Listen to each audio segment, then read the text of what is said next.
ವಿಧಾನಸಭೆಯಲ್ಲಿ ಮುಖ್ಯಮಂತ್ರಿ ಡಿ.ಕೆ. ಶಿವಕುಮಾರ್ ಇವತ್ತು ಆಡಿದಂಥ ಮಾತುಗಳು, ಅವರ ಭಾಷಣ ನಿಜಕ್ಕೂ ಕೂಡ ವಿಶೇಷವಾಗಿತ್ತು, ಜೊತೆಗೆ ವಿಭಿನ್ನವಾಗಿತ್ತು. ಸಾಮಾನ್ಯವಾಗಿ ಡಿ.ಕೆ. ಶಿವಕುಮಾರ್ ಅಂದರೆ ನೇರ ನುಡಿ ಅಥವಾ ರಾಜಕಾರಣದ ಇನ್ನೊಂದು ಭಾಗವನ್ನು ನಾವು ನೋಡಿರ್ತೀವಿ. ಆದರೆ ಇವತ್ತು ಸದನದ ಒಳಗಡೆ ಆಡಿರುವಂಥ ಮಾತುಗಳು ಸಾಕಷ್ಟು ನಿಜಕ್ಕೂ ಹೊಸ ಡಿ.ಕೆ. ಶಿವಕುಮಾರ್ ಬಂದಿದ್ದಾರಾ ಅನ್ನುವಂಥ ಪ್ರಶ್ನೆಯನ್ನು ಹುಟ್ಟಾಗಿತ್ತು. ಯಾಕೆಂದರೆ ಈಗಾಗಲೇ ಸಾಮಾನ್ಯವಾಗಿ ರಾಜಕೀಯವಾಗಿ ಟಾಂಗ್ ಕೊಡುವಂಥದ್ದಿರ್ಬೋದು, ವಿಪಕ್ಷಗಳ ಮೇಲೆ ಹರಿಹಾಯೋದಂಥದ್ದು, ಇಂಥದ್ದು ಸಾಮಾನ್ಯವಾಗಿ ರಾಜಕಾರಣದಲ್ಲಿ ನೋಡ್ತೀವಿ. ಆದರೆ ಮುಖ್ಯಮಂತ್ರಿಗಳು ಇವತ್ತು ಎಲ್ಲ 224 ಶಾಸಕರು ನಮ್ಮ ಶಾಸಕರೇ, ಅವರೆಲ್ಲರಿಗೂ ಕೂಡ ನಾನು ಮುಖ್ಯಮಂತ್ರಿ ಅನ್ನುವಂಥ ಮಾತನ್ನು ಹೇಳ್ತಾ ಇದ್ರು. ಹಾಗಾದರೆ ಇವತ್ತಿನ ಡಿ.ಕೆ. ಭಾಷಣ ಹೇಗಿತ್ತು ನೋಡೋಣ.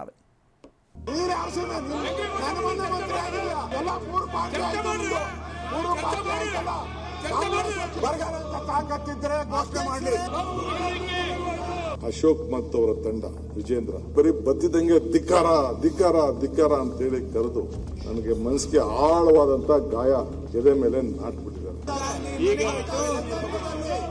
ಕ್ಲೀನ್ ಹಾರ್ಟ್ ನಿಂದ ಈ ರಾಜ್ಯದ ಜನತೆ ಸೇವೆ ಮಾಡಬೇಕು ಅಂತ ಇದ್ದೇನೆ.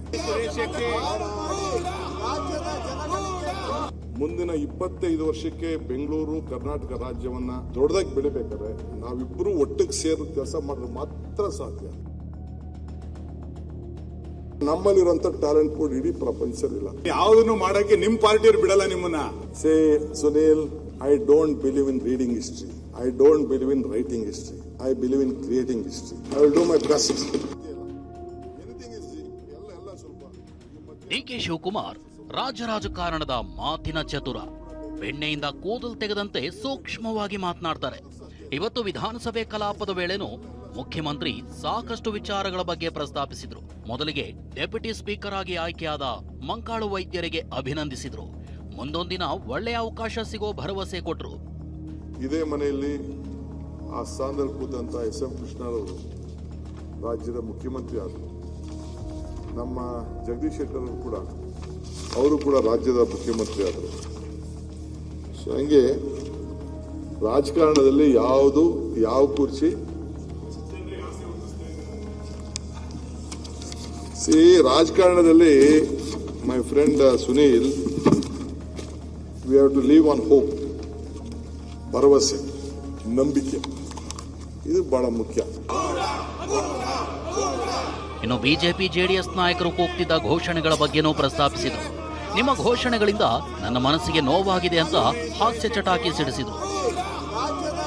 ನಮ್ಮ ಸ್ನೇಹಿತರುಗಳೆಲ್ಲ ಹೊರಗಡೆ ಇದ್ರು. ಇವತ್ತು ನಾನು ನನ್ನ ಅಶೋಕ್ ಮತ್ತು ಅವರ ತಂಡ ವಿಜೇಂದ್ರ ಅವ್ರ ಮೇಲೆ ನನಗೆ ಬಹಳ ಮನಸ್ಸಿಗೆ ಬೇಜಾರಾಗ್ತಿದೆ.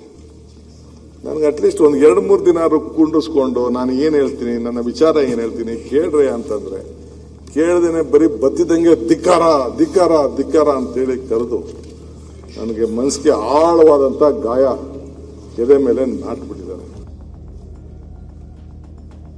ಬಳಿಕ ಬೆಂಗಳೂರು ವಿಶ್ವಮಟ್ಟದಲ್ಲಿ ಯಾಕೆ ಪ್ರಸಿದ್ಧ ಅನ್ನೋದರ ವಿವರಣೆ ಕೊಟ್ರು. ವಿಪಕ್ಷಗಳು ಸೇರಿ ಎಲ್ಲರೂ ಒಟ್ಟಿಗೆ ಈ ನಾಡು ಕಟ್ಟೋ ಕೆಲಸ ಮಾಡಬೇಕಿದೆ ಅಂತ ಕರೆ ನೀಡಿದ್ರು.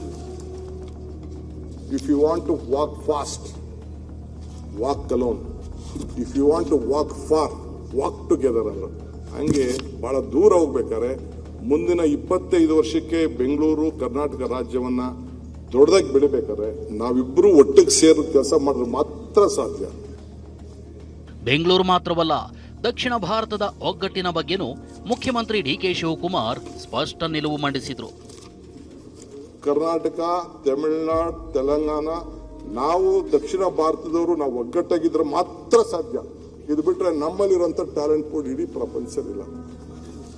ಹೀಗೆ ಸದೃಢ ನಾಡು, ದೇಶ ಕಟ್ಟೋದಕ್ಕೆ ತಮ್ಮಿಂದ ಏನ್ ಸಾಧ್ಯವೋ ಆ ಎಲ್ಲಾ ಪ್ರಯತ್ನ ಮಾಡ್ತೀನಿ ಅಂದ್ರು. ಈ ಪ್ರಕ್ರಿಯೆಯಲ್ಲಿ ಸಿದ್ದರಾಮಯ್ಯ, ಕುಮಾರಸ್ವಾಮಿ ಹಾಗೂ ಯಡಿಯೂರಪ್ಪ ಹಾಕಿಕೊಟ್ಟ ಮಾರ್ಗದ ಮೆಲುಕು ಹಾಕಿದ್ರು.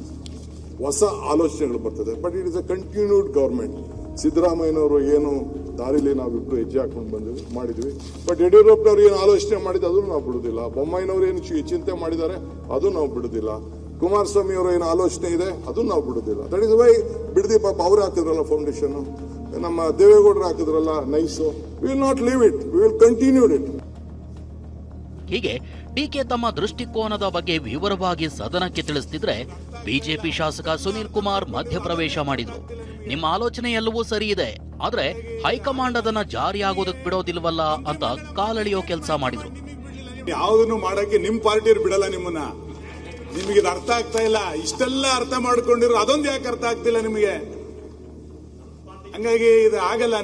ನಿಮಗೆ ಮಂತ್ರಿಮಂಡಲ ಮಾಡ್ಲಿಕ್ಕೆ ನಿಮ್ ಹೈಕಮಾಂಡ್ ನಿಮಗೆ ಬಿಡ್ಲಿಲ್ಲ. ನಿಮ್ ಚಾಯ್ಸ್ ಎಲ್ಲಿದೆ ಹೈಕಮಾಂಡ್? ನಿಮ್ ಮಂತ್ರಿಮಂಡಲದಲ್ಲಿ ನಿಮ್ ಚಾಯ್ಸ್ ಯಾವ್ದು ಹೇಳಿ ನೋಡಿ. ಅಡೆತಡೆಗಳ ಅರಿವಿದೆ ಅನ್ನೋ ಅರ್ಥದಲ್ಲೇ ಮಾತನಾಡಿದ ಡಿಕೆ, ನಾನು ಇತಿಹಾಸ ಸೃಷ್ಟಿಸೋದರ ಮೇಲೆ ನಂಬಿಕೆ ಇಟ್ಟವನು ಅಂತ ಸದನದ ಗಮನ ಸೆಳೆದ್ರು. Sunil, I don't believe in reading history.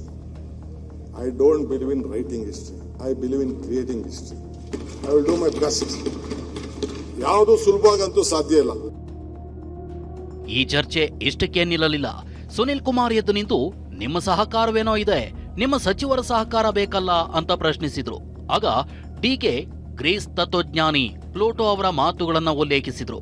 CM ಬಾಯಿಂದ ಈ ಮಾತುಗಳನ್ನ ಕೇಳ್ತಿದ್ದಂತೆ ನೀವು ವೇದಾಂತಿಯಾಗಿ ಸಾರ್ ಅಂತ ಪ್ರತಿಕ್ರಿಯೆ ಪ್ರತಿಧ್ವನಿಸಿತು.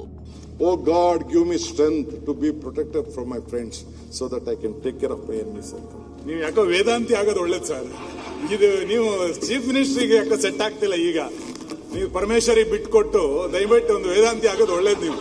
ನೀವು ಇದ್ಯಾಕೋ ಇದು ಆಡಳಿತಕ್ಕೆ ಸೆಟ್ ಆಗ್ತಿಲ್ಲ. ಇದು ಈಗ ಆಯ್ತಪ್ಪ. ಮತ್ತೊಂದು ಕಡೆ ಆರಗ ಜ್ಞಾನೇಂದ್ರ ಡಿಕೆರನ್ನ ಬದಲಾಗಿದ್ದಾರೆ ಅಂತ ಹೇಳಿದ್ರು.